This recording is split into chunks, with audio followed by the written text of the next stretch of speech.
Good morning, hello everyone. আমি তুহিনা আর একটি নতুন ব্লগে সকলকে জানাই স্বাগত। আর আজকে হচ্ছে ওয়েডনেসডে, যে যার নিজের নিজের কাজে বেরিয়ে গেছে, আমি রান্নাবান্না শুরু করে দিয়েছি। তো চলো, মেনলি তো আজকে আমি রাত্রের ডিনারের জন্য বানাচ্ছি আলু আর চিকেন দিয়ে কষা। তো সপ্তাহে মানে চিকেনটা বেশ ভালো মতনই খাওয়া হয়, যেহেতু আমি চিকেন খেতে ভালোবাসি, রাতুলও খেতে ভালোবাসে, আর তার সঙ্গে ডিনারে বেশিরভাগটা চিকেন করাটাই আমার মনে হয় খুব ইজি হয়ে যায়। তো যাই হোক, ভ্যারাইটিস অফ রেসিপি তো আমি তোমাদের সঙ্গে শেয়ার করি। তো আজকে তারই মধ্যে আর একটা নতুন রেসিপি, নতুন নয় পুরনোই রেসিপি বলতে পারো। তো এটা আমার নিজস্ব রেসিপি, চিকেন আলু কষা। তো প্রথমেই আমি আলুগুলোকে বেশ ভালো করে কিন্তু ভেজে নিচ্ছি। সিম্পল সর্ষের তেলটাকে ভালো করে গরম করে নিয়ে এরকম সাইজের আলুগুলোকে অ্যাড করেছি, দেন ভালো করে আলুটাকে ভেজে নেবো। আর দেখবে যে কোনো মাংসতে, মানে চিকেন হোক বা মাটন হোক, তাতে আলু দিলে না আলুটাই মনে হয় যেন বেশি ভালো লাগছে খেতে। আমি চিকেনটাকে ধুই, তো তার আগে আমি আটা বা বেসন দিয়ে বেশ ভালো করে জাস্ট কিছুক্ষণ মাখিয়ে রেখে দিই। কোনো লেবুর রস বা নুন কিছু ব্যবহার করি না। খুব ভালো করে কিন্তু ক্লিন হয়ে যায় চিকেনটা, আর তার সঙ্গে যে আঁচটানি যে গন্ধটা সেটা একেবারে থাকে না। তো তোমরাও ট্রাই করে দেখতে পারো, টিপস অফ দ্য ডে। অনেকেই নুন বা লেবু দিয়ে তোমরাও ধো, বাট একবার এভাবে ট্রাই করে দেখতে পারো। মাছ বলো বা চিকেন বলো বা মাটন বলো, ভালো করে যদি বেসন বা আটা দিয়ে জাস্ট কিছুক্ষণ ম্যারিনেশন করে রেখে দেবে, দেন ভালো করে ক্লিন ওয়াটার দিয়ে যদি ধো, তো দেখবে কোনো আঁচটানি কিচ্ছু গন্ধ থাকে না।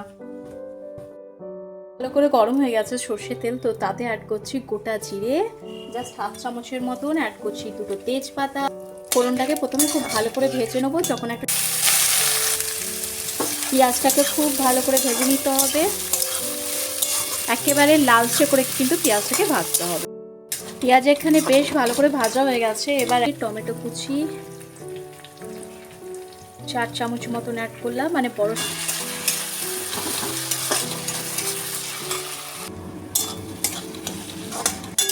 টমেটো ভালো করে নরম হয়ে গেছে, এবার অ্যাড করে দেবো এখানে চিকেন।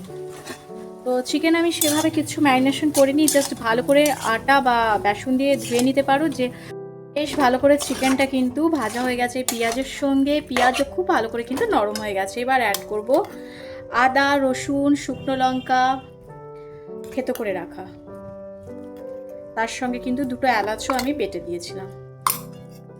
এবার হচ্ছে চিকেনের সঙ্গে খুব ভালো করে মিক্স করে নেবো। ভেজে রাখা আলু, জল বা কিছু অ্যাড করবো না, প্রথমে খুব ভালো করে কিন্তু আলুর সঙ্গে চিকেনটাকে আবারও ভেজে নিতে হবে। এগুলোকে অ্যাড করবো, যেমন হলুদ গুঁড়ো, জিরে গুঁড়ো, আর কালারের জন্য অ্যাড করছি কাশ্মীরি মির্চ পাউডার। সব কিছু একসাথে আবারও ভালো করে মিক্স করে নেবো। এক্সট্রা কোনো মশলা অ্যাড করবো না, যেমন চিকেন মশলা বা মিট মশলা কিছু অ্যাড করার দরকার নেই। এতে কিন্তু আলু আর চিকেন খুব ভালো করে কষেও যাবে, আর খেতেও কিন্তু বেশ ভালো লাগবে। এখানে আলু আর চিকেন মশলার সঙ্গে খুব ভালো করে কিন্তু কষানো হয়ে গেছে। হাতের সময় নিয়ে খুব ভালো করে কিন্তু মাংস আর আলুটাকে মশলার সঙ্গে কষিয়েছি। এবার এখানে অ্যাড করব গরম জল, মানে যেই পরিমাণ মতন আমার গ্রেভি বা ঝোল দরকার, বাট খুব একটা যে ঝোল বানাবো একেবারে নয়, মানে একটু মাখা মাখা যে চিকেন আর আলুর যে গ্রেভিটা। অলমোস্ট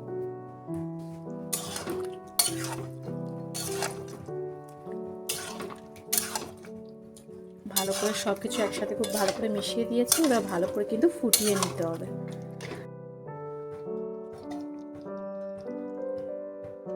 আলু দিয়ে চিকেনের কষা বা চিকেনের গ্রেভি যেটাই বলো না কেন, একেবারে রেডি হয়ে গেছে। এবার নামানোর আগে দিয়ে দেবো বাড়ির তৈরি করা গরম মশলা পাউডার, ওপর থেকে জাস্ট অ্যাড করে দেবো। আজকের রেসিপি তোমাদের কেমন লাগলো, চিকেন আলুর গ্রেভি বা কষা? তো অল্প গ্রেভিও রেখেছি, কষা মতনও হয়েছে, যেটা ভাত রুটি দুটোর সঙ্গেই যাবে। তো তোমরাও ট্রাই করে দেখতে পারো, খেতে কিন্তু বেশ ভালো হয়েছে। আদার্স কোনো এক্সট্রা মশলা দিইনি। চিকেন আর আলুটাকে খুব ভালো করে কিন্তু পেঁয়াজের সঙ্গে আমি কষিয়েছিলাম, তারপরে আবার যখন এক্সট্রা মশলা অ্যাড করলাম। তো খুবই সিম্পল ওয়েতে বানিয়েছি, খেতে খুব ভালো লাগে। বলো দেখি রাতুল, আজকে তোমার মাম্মাম তোমার জন্য কি রান্না করেছে? তুমি যেটা বলে গেছিলে সেটা করেছে, না তার অন্য কিছু করেছে? আমি যেটা বলে গেছিলাম সেটা। কি করেছে বলো? পাঁপড়, এই হ্যাঁ, আলু, এই চিকেন, হ্যাঁ, ভাত, গ্রেভি। চিকেনের এটা কি? চিকেনের হ্যাঁ, চিকেন কথা, চিকেন কথা না চিকেন কষা? চিকেন চিকেন কষা ঠিক হয়েছে তো? ঝাল হয়নি তো? টেস্ট করেছে? আবার টেস্ট করে বলো কেমন। ঠিক আছে তো?